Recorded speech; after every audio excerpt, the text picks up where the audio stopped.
الرحمن الرحیم. شروع په نامه د رب ذوالجلال چې بخښونکی مهربانه دی. قدرمندو، زه ستاسو ورور امتیاز کمر یو ځل بیا ستاسو په دروند خدمت کې حاضر یم. نننې زمونږ چې کومه ویډیو ده نو دا لږه مختلف ده.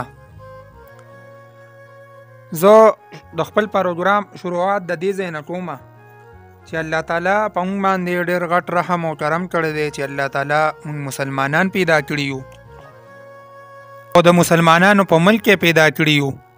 خو زه کله ناکله چې سوچ کومه چې الله تعالی مونږ کوم مقصد لري دنیا ته را لېږلي یو، نو هغه مقصد مونږ پرېښی دی او د دنیا دوره په منډه کړي یو چې هغه خپل آخرت هغه خپل کار رانه هیر دی. زه دلته دا یو خبره ډېر په افسوس باندې کومه، زمونږ تبلیغ والا زمونږ چې کوم عالمان صاحبان دي نو دوی که په جومات کې یا داسې په حجره کې د تبلیغ خبره کوي نو زمونږ خلک لکه مونږ ورته غوږ هم نه ږدو، ځکه چې مونږ وایو یاره مونږ ته د تبلیغ ضرورت نشته، مونږ پوهیږو. او که تبلیغ والا غریبانان چاته ووایي چې یاره تاسو سیروزې له ورشئ تبلیغ له ورشئ نو مونږ ورته وایو یاره نه، دا خو د مسلمانانو ملک دی او دلته ټول پوهه دي. خو مونږ مسلمان چې سار پاسو نو الله تعالی چې کوم مقصد له مونږ را لېږلي نو هغه مقصد مونږ مکمل پرېښی دی. وروره مرګ را روان دی، ورځ ده، دوه دي، میاشت ده، 2 میاشتې دي، دا دنیا پاتې ده. زه اوس د خپلې خبرې چې کوم زما مقصد دی د دې ویډیو هغې له راځم. بله ورځ ما ګاډي کې تیل واچولو، 5000 روپۍ مې ورکړې، د 2000 روپو تیل یې واچولو، 3000 روپۍ راکړې. نو پرون څه ځای ته تلو، ما هغه یو نوټ چې مې راوباسه دا ملګري راته وی یاره دا لوټ خو دیسي دی، او واقعي چې بیا ما لکه وکته په خپله باندې نو هغه دیسي و، نو هغه لوټ ما وشلو په هغه ټیم سره ما ضایع کړو. نو ملګري راته جواب کوي یاره خیر خفه کېږه، ما 1000 روپو لوټ او تکلیف به راته شوي. نو ما ورته ویم یاره ما ته خو خیر یا تکلیف وشو یا ونه شو، الله رحم دی، له 100 روپۍ را سره جیب کې پرتي. خو زه په دې یو شي باندې خفه شوم، ډېر سخت خفه شوم چې دا یو مزدوري کار غریب چې ټوله ورځ مزدوري کوي په 600 روپۍ باندې ټاټکي اوچت کي او ځان ووجي، نو آیا که دله دا جعلي نوټ څوک ورکړي نو د هغه په اړه باندې به څه تېرېږي، د هغه بچو په اړه باندې به څه تېرېږي.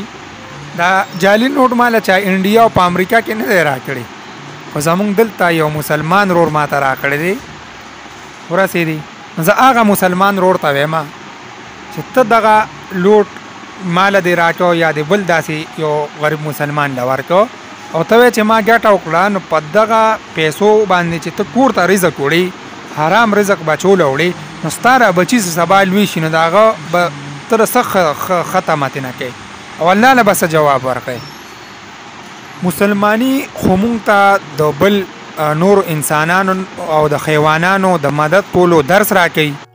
اسلام یو داسې مذهب دی ماشاءالله چې په اسلام کې دا دي چې یو غیر مذهبه سره به هم دوکه او زیاتې نه کوي. مونږ چې سار پاسو زمونږ چې کوم د کانا پینا اشیا دي هغه ملاوټ دی، دوکه ده. دوایانو کې زمونږ دوکه ده، ملاوټ دی، په هر شي کې دوکه ده. او زه ډېر په افسوس باندې ویم چې دا دوکه د امریکې نه خلک دلته نه دی راغلی یا د انډیا نه خلک نه دی راغلی، خو زه یې کومه چې مسلمانې کوي. نو ای وروڼو زما لږ ژوند دی، الله نه ویارېږئ، مرګ را روان دی.